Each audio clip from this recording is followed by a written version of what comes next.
History of animation. Prehistory of silent films. The earliest forms of animation can be seen through Paleolithic cave paintings. Here, animation was used to convey a story or narrative without any words. The first major advancement of animation can be seen through Egyptian murals. Here, animation continued to build off of a narrative without any words, but also was used for a larger range of practices such as religious or spiritual purposes and historical retelling. Chinese murals around this time explored more of an artistic aesthetic for animation and storytelling. These murals often depicted historical battles. Greek pottery built off of the use of animation for mythical stories, as well as a means to create movement. Some pottery, when rotated around, created a feeling of motion or movement in the figures. The magic lantern in 1650 was the first to incorporate light with animation. The magic lantern used light to project slides with images on them. This was the first monumental step towards modern-day film. The phenakistoscope took the Greek idea for animation and built off of it. On a circular piece of paper, a series of images were drawn in sequence to create a sense of motion when the circular piece of paper was spun. In 1834, the zoetrope continued to build off of this idea to use rotation to create movement. The narrative in animation at this point was simplified to a few moments rather than a large story with a beginning, middle, and end.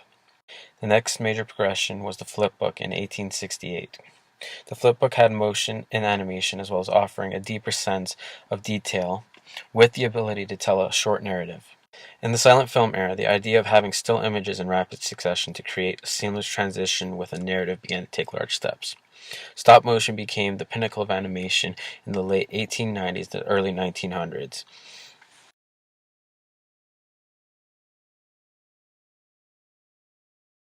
Okay, so we're going to be making a flip book now. So what you're going to need, some paper, about 5 sheets would do, a pair of scissors, an X-Acto knife for our sharp edge, a ruler, a pencil, eraser, a thicker kind of cardstock, and a hot glue gun with some glue sticks if you need it. So the first thing we're going to need to do is we're going to cut the 5 sheets of paper in half. So after cutting the 5 sheets of paper in half, we should now have 10 half sheets. We're going to cut these sheets in half as well. Now that we have our 20 sheets, we're going to cut them in half vertically, and we're not going to throw away the excess quite yet because we might need them later on. So now with our 30 sheets, we're going to start drawing our animation. You want to start from the very back and work your way to the front. The reason for this being is that when you flip it, it's going that way. Now for the binding of your flip book.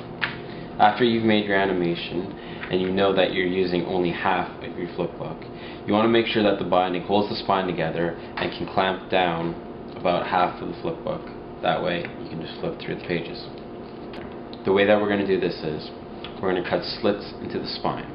Once we've cut slits into the spine, we're going to get a piece of string and we're going to weave it through those slits. When making your slits, you want to make sure your clips are set up like this. Slits are going to go every few millimeters along here. We're going to take our string and we're going to weave it in between. So after you cut into its spine, your slits should look something like this. So the way you want to weave your string in is you want to put it in between each slit here, like that, and you want to continue to go up and down, alternating which way you're putting it in the slit. Once you're done, the string should look something like this going through the spine. Now we're going to start heating up the glue gun, the glue over the string and the slits. So after you've glued the spine together, it should look something like this. It should have a thin layer of hot glue along the spine. Now what we're going to do is cut the cardstock. So once we cut our cardstock, we're going to want to bend it along the middle. The reason for this is it's going to act as the new spine for the outside of the flip book. So when we put the flip book inside, it's going to look something like this. We're going to heat up the glue gun again and we're going to glue along the spine, then we're going to insert our flip book. Once this is done, we should have something where the cardstock will be able to open up like a book.